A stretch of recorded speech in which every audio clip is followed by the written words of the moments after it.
이 단원에서는 실험실의 시한폭탄 내관에 논의하고자 한다. 오늘날 세계는 개인주의, 인권, 민주주의, 자유시장이란 자유주의가 지배하고 있다. 하지만 21세기 과학이 이 자유주의를 흔들고 있다. 과학은 자유주의자들이 평등보다 자유에 더 가치를 두고 집단보다 개인에 더 가치를 두는 것이 옳은지 판단할 수 없다.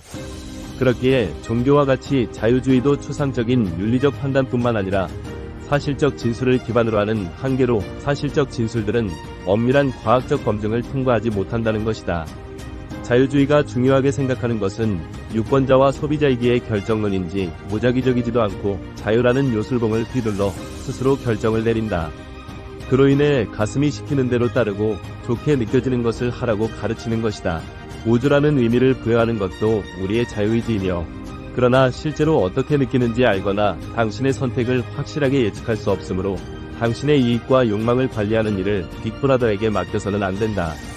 인간에게 자유의지란 윤리적 판단이 아니라 세계에 대한 사실적 진술이다. 사실적 진술이란 존 로크, 장 자크 루소 등 그들의 세대에는 타당한 말 같았지만 현대의 최신 연구 결과들과는 잘 맞지 않는다. 자유의지와 현대과학 사이의 모순은 실험실의 코끼리이란 존재하지만 불편하다는 이유로 거론하지 않으려 하는 중요한 문제 또는 논란이 되는 쟁점과 같은 것이다. 18세기 호모 사피엔스는 신비한 블랙박스였고 당시 그 내면의 작동 기제를 이해하는 것은 인간 능력 밖의 일이었다. 그러므로 왜 살인을 했는가? 라는 물음에 학자들이 납득할 수 있을 만한 대답은 그의 선택이었다.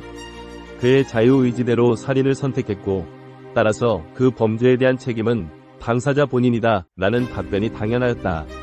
지난 세기 과학자들은 사피엔스의 블랙박스를 열어 그 안에 있는 영혼, 자유의지, 자아라는 것은 없다고 생각했고 그 안에는 다른 모든 실제들과 똑같은 물리적, 화학적, 법칙의 지배를 받는 유전자, 호르몬, 뉴런뿐이었다. 하지만 오늘날 현대학자들은 왜 살인을 했는가에 그 당시 학자들의 답변만으론 충족되지 못한다. 살인은 하는 것은 뇌의 전기화학적 과정들을 결정론적이거나 무작위적이다. 그 어느 쪽도 자유의지가 들어설 여지는 없기에 앞선 사건들에 의해 결정되는 연쇄적 생화학적 사건들은 없다고 한다. 무작위적 사건들이 결정론적 과정과 결합할 때 그 결과는 확률에 의존하는데 이 역시 자유의지에 해당하지 않음을 밝혔다. 지금까지 밝혀진 과학적 사실에 따르면 결정론과 무작위성이 케이크를 모두 나눠 갖고 자유에는 부스러기 하나도 남기지 않는다.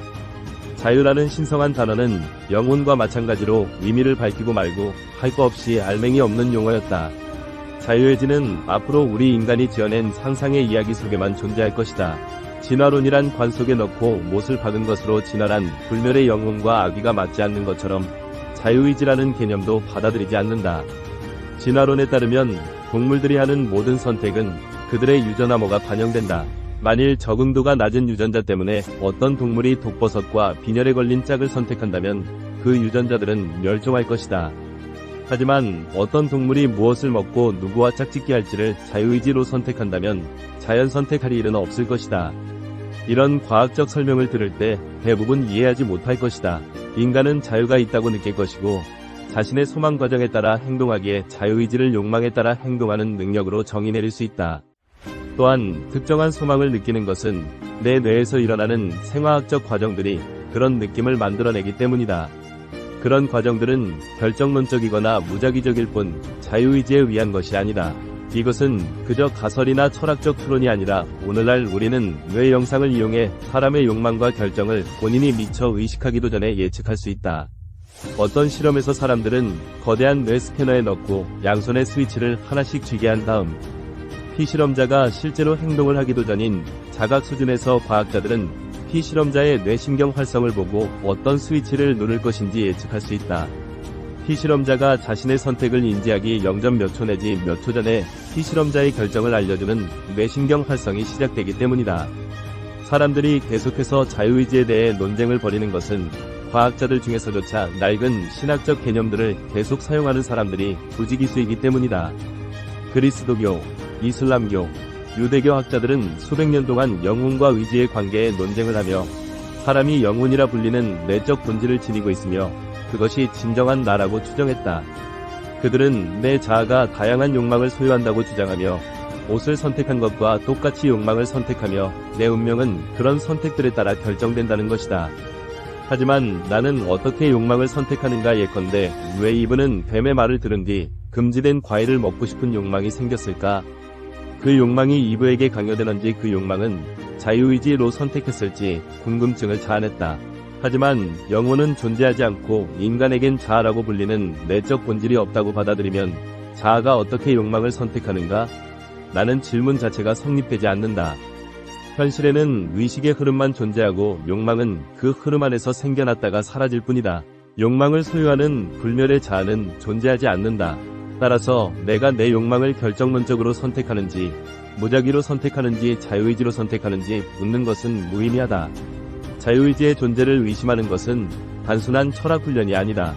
그것은 실생활에 영향을 미친다. 유기체가 자유의지를 갖고 있지 않다면 그것은 우리가 약물, 유전공학, 직접적인 뇌 자극을 통해 그 유기체의 욕망을 조작하는 것은 물론 통제까지 할 수 있다는 뜻이다. 로봇 G 실험에서 감각 영역과 보상 영역의 전극을 이식한 G로 리모컨으로 행동 조작이 가능함이 전제이다.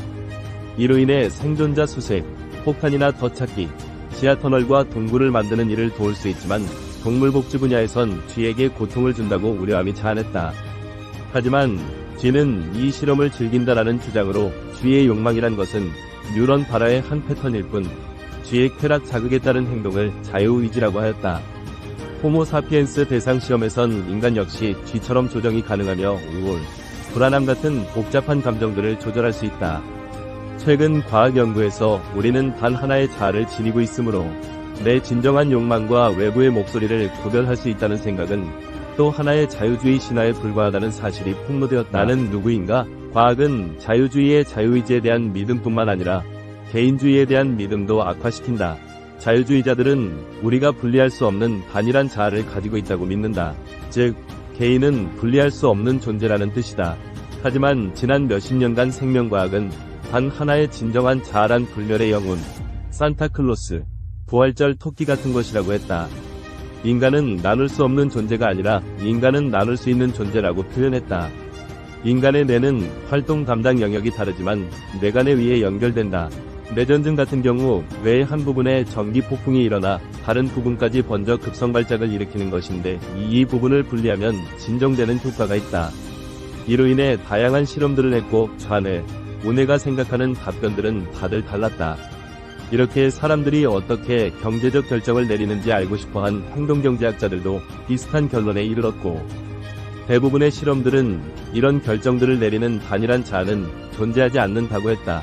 결정은 충돌하는 내적 실체들 사이의 줄다리기 끝에 나온다고 했다. 자아는 두 개의 서로 다른 자아가 우리 안에 존재한다는 것을 알 수 있으며 경험하는 자아와 이야기하는 자아로 나뉜다.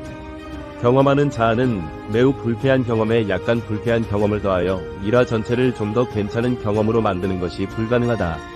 또한 경험하는 자아는 순간순간의 의식이다. 하지만 이야기하는 자아는 모든 것을 다 이야기하지는 않고 대개 중요한 순간과 최종 결과만을 이용해 이야기를 엮는다.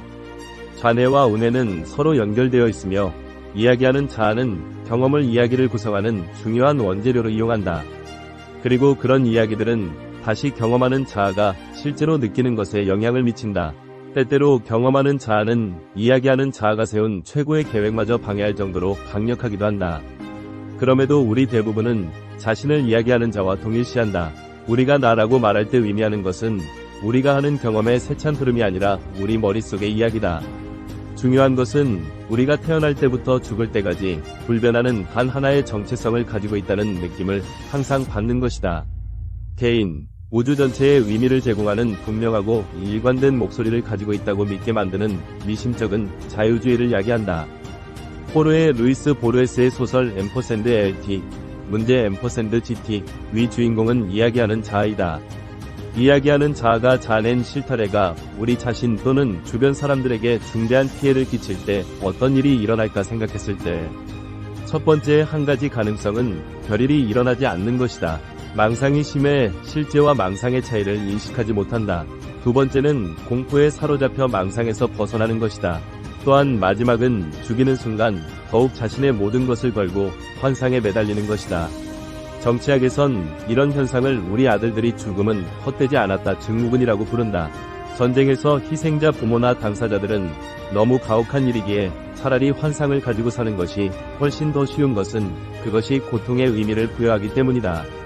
이야기하는 자아는 국가, 신, 돈과 마찬가지로 상상 속의 이야기임에도 우리는 각자 저마다 이야기를 지어내는 정교한 장치를 갖고 있다. 어떤 사람들은 마치 액션 영화처럼 살고 적지 않은 사람들이 희극처럼 살아간다. 하지만 이 모든 것은 결국 이야기일 뿐이다. 그렇다면 인생의 의미는 무엇일까? 자유주의는 어떤 외적 실체가 이미 만들어 놓은 의미를 우리에게 제공할 거라고 기대하지 말라고 한다. 자유의지를 이용해 자기 인생뿐만 아니라 우주 전체의 의미를 만들어내야 한다고 말한다. 이야기하는 자아는 끝이 없는 이야기를 지어내어 이 혼돈의 질서를 부여하려 한다. 그런 경험들은 이 이야기 안에서 저마다 자기 자리를 갖고 따라서 모든 경험이 지속되는 의미를 가진다. 현대의 자유주의자들은 인생의 의미가 개인의 자유로운 선택에서 나온다고 믿는다. 그렇기에 과학자들도 자유의지를 지닌 개인은 없다는 결론에 이르렀다고 해서 자유주의가 사라지지는 않을 것이다.